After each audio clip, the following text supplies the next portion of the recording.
नमस्कार दोस्तों, स्वागत है आपका सिविल्स आरा में। आज हम लोग 30 जून के करंट अफेयर का डिटेल में एनालिसिस करेंगे। So without wasting any time let's start it. सबसे पहले हम लोग देखेंगे कि कौन कौन से टॉपिक चर्चा में रहे हैं। तो पहला टॉपिक है सफ़ेद पूंछ वाला गिद्ध। दूसरा टॉपिक है किसान सारथी मंच। तीसरा टॉपिक है जिंक आयरन बैटरी। चौथा टॉपिक है सुधार सूचना तंत्र। अब हम लोग इन टॉपिक्स को डिटेल में पढ़ेंगे।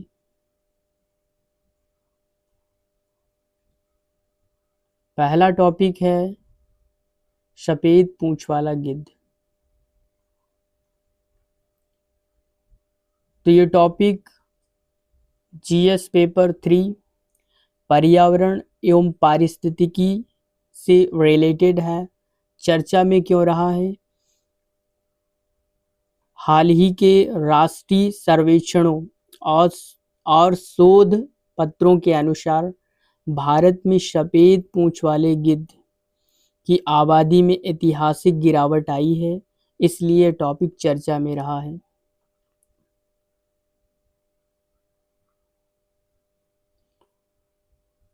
ये भारतीय उपमहाद्वीप में निवास करने वाले गिद्ध प्रजातियों में सबसे अधिक संकटग्रस्त हैं। प्राकृतिक रूप से मृत जानवरों के शवों का भक्षण कर ये पर्यावरण को साफ रखते हैं। इनकी अनुपस्थिति से रैबीज और एंथ्रेक्स जैसी घातक महाबीमारियां फैलने की गंभीर खतरा रहता है।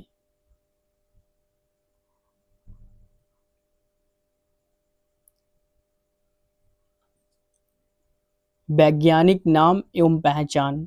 सफ़ेद पूंछ वाले गिद्ध का वैज्ञानिक नाम जिप्स बेंगालेंसिस है। इसके वयस्कों के शरीर का पिछला निचला हिस्सा सफ़ेद रंग का होता है, जबकि शेष पंख अत्यधिक गहरे काले व मटमैले भूरे रंग के होते हैं। प्राकृतिक घोंसले एवं निवास। ये पक्षी जंगलों में और कभी कभी ग्रामीण बस्तियों के निकट स्थित ऊंचे पेड़ जैसे पलाश, बरगद, महुआ और इमली पर घोंसले बनाना पसंद करते हैं। भौगोलिक वितरण। ये ऐतिहासिक रूप से पूरे दक्षिण और दक्षिण पूर्व एशिया में बहुत प्रचुर मात्रा में पाए जाते हैं। वर्तमान में भारत के हिमाचल प्रदेश, मध्य प्रदेश, असम और राजस्थान के जंगलों में ही कुछ सीमित सक्रिय प्रजनन स्थल बचे हैं। ये घास के मैदानों और ग्रामीण चारागाहों के पास सबसे अधिक सक्रिय दिखाई देते हैं।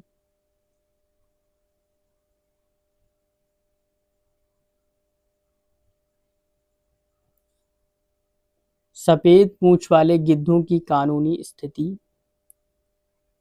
आईयूसीएन की लाल सूची में अत्यंत संकटग्रस्त ये प्रजाति पूर्णतया विलुप्ति के कगार पर हैं और इसे बचाने के लिए युद्ध स्तर पर वैश्विक प्रयासों की आवश्यकता है।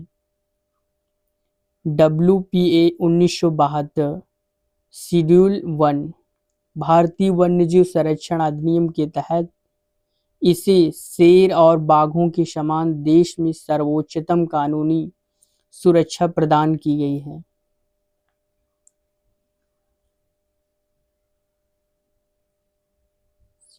साइट्स स्थिति। Appendix second. अंतर्राष्ट्रीय स्तर पर इसके अंगों और पंखों के किसी भी प्रकार के अवैध और व्यावसायिक व्यापार पर पूर्णतया कड़ा प्रतिबंध लागू है।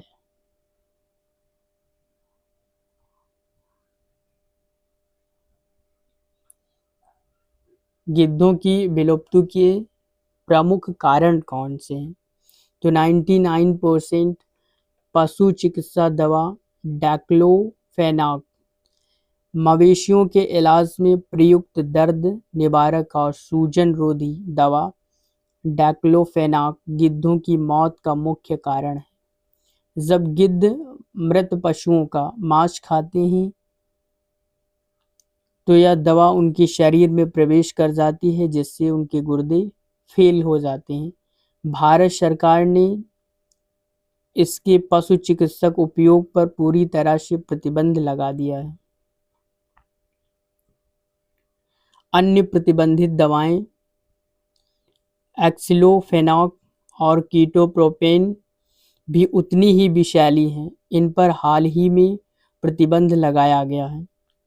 सुरक्षित विकल्प पशुओं के इलाज हेतु मेलॉक्सिकैम और टल्फिनोमिक एसिड गिद्धों के लिए पूर्णतया सुरक्षित विकल्प है, जिन्हें सरकार बढ़ावा दे रही है।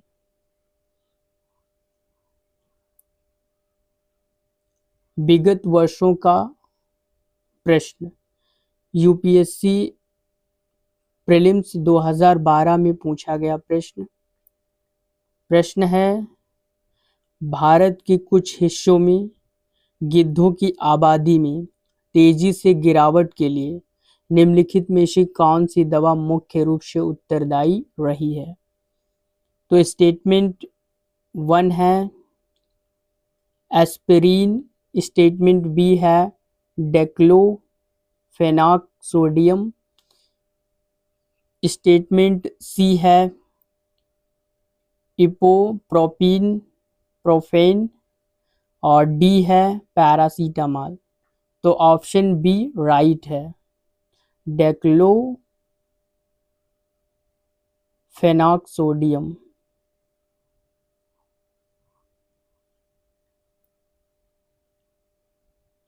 अभ्यास प्रश्न है, सफेद पूंछ वाले गिद्ध के संदर्भ में निम्नलिखित कथनों पर विचार कीजिए। स्टेटमेंट 1 है, यह IUCN की लाल सूची में गंभीर रूप से संकटग्रस्त श्रेणी में वर्गीकृत है। स्टेटमेंट 2, इसे भारतीय वन्यजीव संरक्षण अधिनियम 1972 के तहत अनुसूची 1 में उच्चतम सुरक्षा प्रदान की गई है। उपयुक्त कथनों में कौन सा कथन सही है? तो ऑप्शन ए और ऑप्शन 2 दोनों सही हैं। इसका आंसर है सी।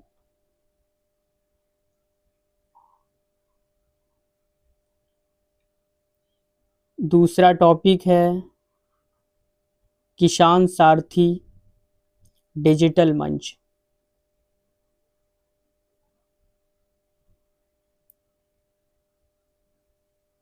ये टॉपिक जीएस पेपर 3 विज्ञान एवं प्रौद्योगिकी कृषि विकास से संबंधित है। चर्चा में क्यों रहा है?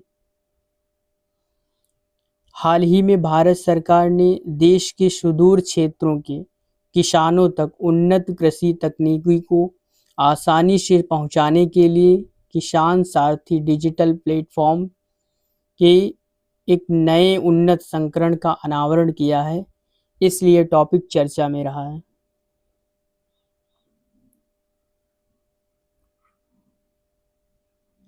यह मंच दूर दराज के क्षेत्रों के किसानों को सीधे तौर पर स्थानीय कृषि वैज्ञानिकों से जोड़ता है। यह सूचना और संचार प्रौद्योगिकी आधारित एक कृषि सूचना एवं परामर्श प्रणाली है। फसलों की पैदावार बढ़ाने और अनावश्यक इनपुट लागत कम करने में मील का पत्थर साबित हो रहा है।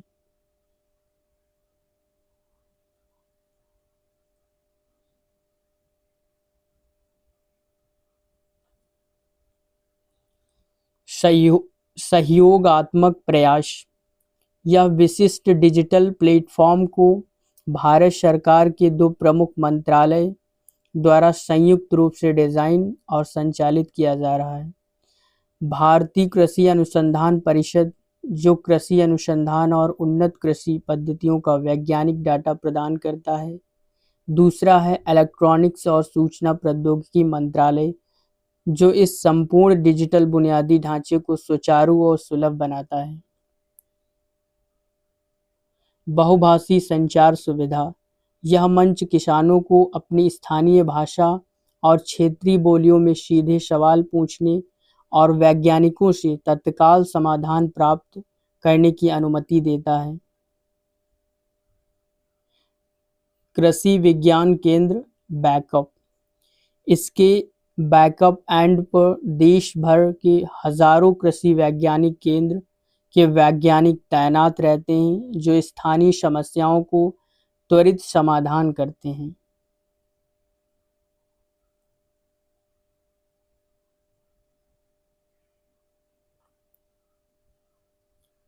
किसान सारथी की कार्यप्रणाली।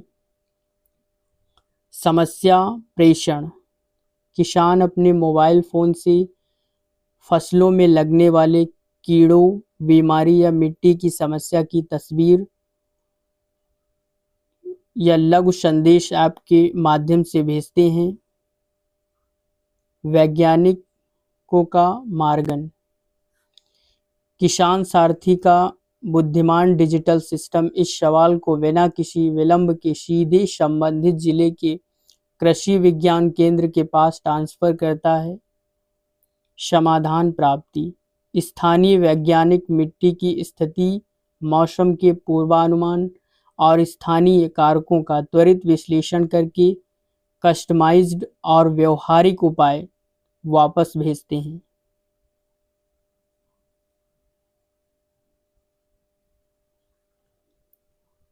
लैब, प्रयोगशाला से सीधे खेतों तक, किसान सारथी मंच कृषि अनुसंधान को फाइलों और अकादमिक कागजों से निकालकर सीधे किसानों के खेतों तक पहुंचाने का उत्कृष्ट माध्यम है। यह किसानों को न्यूनतम वैज्ञानिक कृषि प्रणाली, मौसम की अग्रिम चेतावनी और बाजार के रुझानों की जानकारी प्रदान कर उन्हें आत्मनिर्भर बनाता है। यह देश में स्मार्ट कृषि को बढ़ावा देने का सबसे सशक्त सरकारी डिजिटल माध्यम है।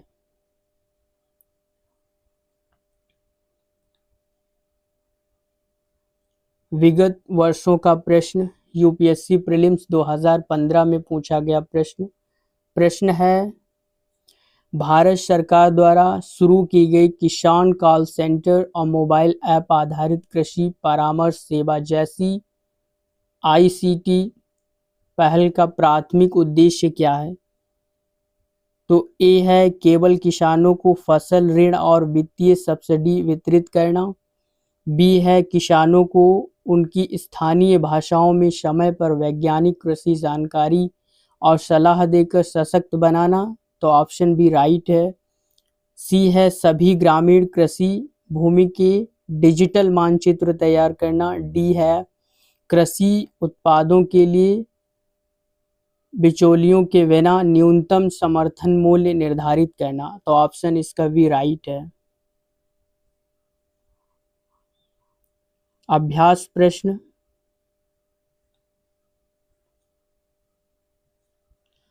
प्रश्न है किसान सारथी डिजिटल प्लेटफॉर्म के संदर्भ में निम्नलिखित कथनों पर विचार कीजिए। स्टेटमेंट है यह इलेक्ट्रॉनिक्स और सूचना प्रौद्योगिकी मंत्रालय और भारतीय कृषि अनुसंधान परिषद की एक संयुक्त पहल है। स्टेटमेंट 2 है इसके माध्यम से किसान अपनी फसल से संबंधित समस्याओं के समाधान के लिए सीधे कृषि विज्ञान केंद्रों के वैज्ञानिकों से संवाद कर सकते हैं। उपयुक्त कथनों में से कौन सा कथन सही है? तो स्टेटमेंट 1 और स्टेटमेंट 2 दोनों राइट हैं। इसका सही उत्तर है सी।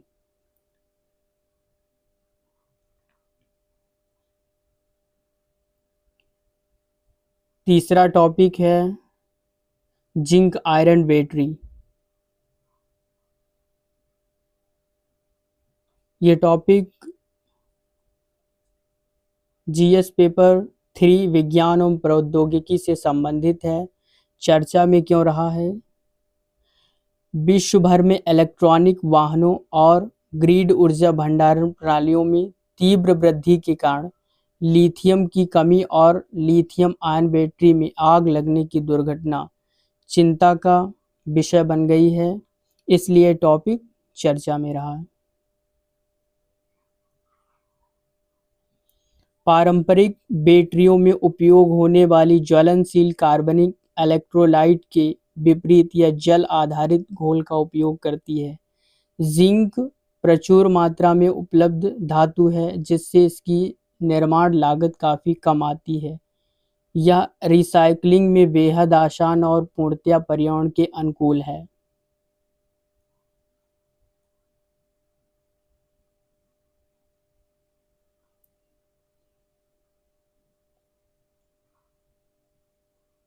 संरचना एवं रासायनिक प्रक्रिया। इस बैटरी में जिंक धातु को एनोड के रूप में तथा विभिन्न संक्रमण धातुओं की ऑक्साइड को कैथोड के रूप में उपयोग किया जाता है। इसका इलेक्ट्रोलाइट जल आधारित नमक का घोल होता है। बैटरी चार्ज और डिस्चार्ज के दौरान जिंक आयनों का संचालन होता है। 3 प्रमुख घटक। एनोड शुद्ध जिंक धातु पट्टी जो बहुत सस्ती और आसानी से उपलब्ध है। कैथोड मैग्नीज डाइऑक्साइड या वैडनियम ऑक्साइड। इलेक्ट्रोलाइट पानी में घुला जिंक सल्फेट का सुरक्षित जल आधारित घोल।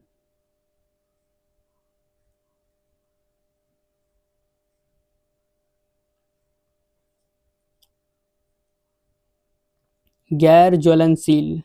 पानी की उपस्थिति के कारण इनमें किसी भी प्रकार का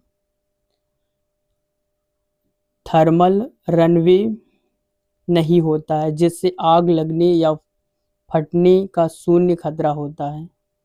उच्च चालकता। जल आधारित घोल में जिंक आयनों के प्रवाह की गति बहुत तीव्र होती है, जिससे चार्जिंग और तेजी से ऊर्जा संचारण प्रक्रिया सुगम हो जाती है।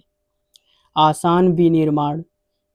इसे सामान्य पर्यावरणीय परिस्थितियों में सेंसिबल किया जा सकता है, जिसके लिए महंगे और जटिल वॉल्यूम कक्षों की आवश्यकता नहीं होती है।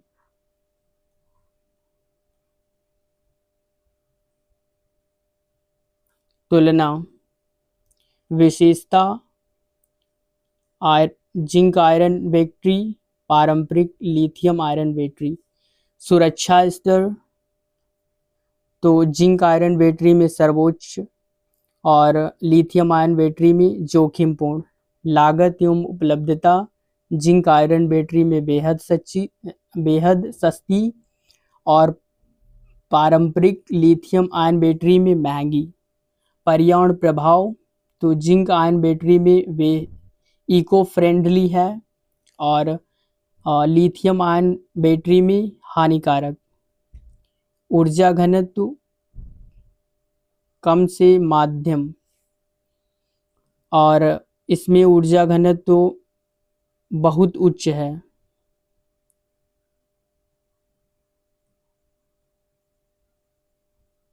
यूपीएससी 2020 में प्रीलिम्स प्रश्न है, वर्तमान में प्रयुक्त हो रही लिथियम आयन बैटरियों की सीमाओं और भू राजनीतिक चुनौतियों के संदर्भ में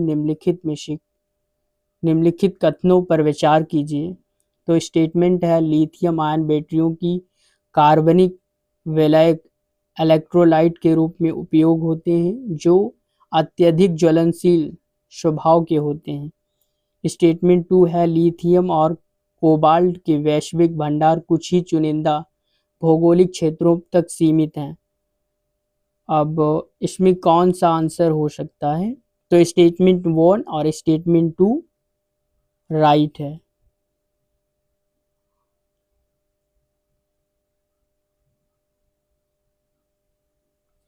अभ्यास प्रश्न। तो जिंक आयरन बैटरी के संदर्भ में निम्नलिखित कथनों पर विचार करना है। स्टेटमेंट 1 है, ये बैटरी पानी आधारित इलेक्ट्रोलाइट का उपयोग करती हैं, जिसके कारण ये पूरी तरह से गैर ज्वलनशील होती हैं। स्टेटमेंट 2, वर्तमान में इनका ऊर्जा घनत्व पारंपरिक लिथियम आयन बैटरियों से अधिक है। तो इनमें से कौन सा उत्तर सही है? तो स्टेटमेंट 1 ए सही है।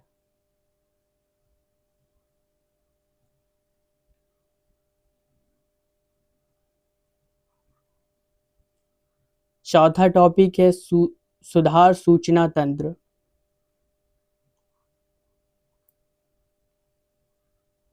ये टॉपिक जीएस पेपर 2 शासन व्यवस्था में प्रशासनिक सुधार से रिलेटेड है। चर्चा में क्यों रहा है? तो केंद्रीय प्रशासनिक सुधारों की प्रभावी कार्यान्वयन को सुनिश्चित करने के लिए सुधार सूचना तंत्र को अपग्रेड किया गया, इसलिए टॉपिक चर्चा में रहा है। यह विभिन्न मंत्रालय द्वारा उठाए गए नीतिगत सुधारात्मक कदमों की निरंतर समीक्षा करता है। यह केंद्रीकृत डिजिटल डेटाबेस प्रशासनिक विलंब और लाल फीताशाही को न्यूनतम करता है। यह सुशासन के मूल तत्वों को सुदृढ़ बनाने में सहायक है।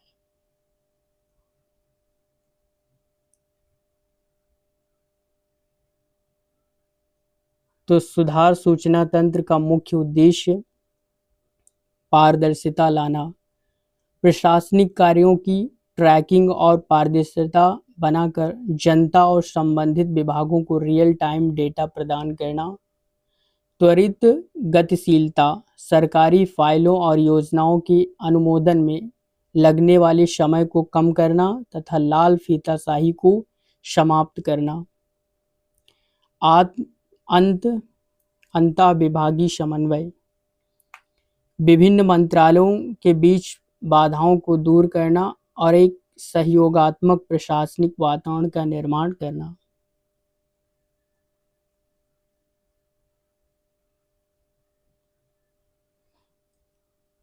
यूपीएससी प्रीलिम्स 2016 में पूछा गया प्रश्न है भारत में प्रशासनिक सुधारों और सुशासन को अधिक उत्तरदायी और पारदर्शी बनाने के लिए निम्नलिखित में से किस साधन पर सबसे अधिक बल दिया जा रहा है?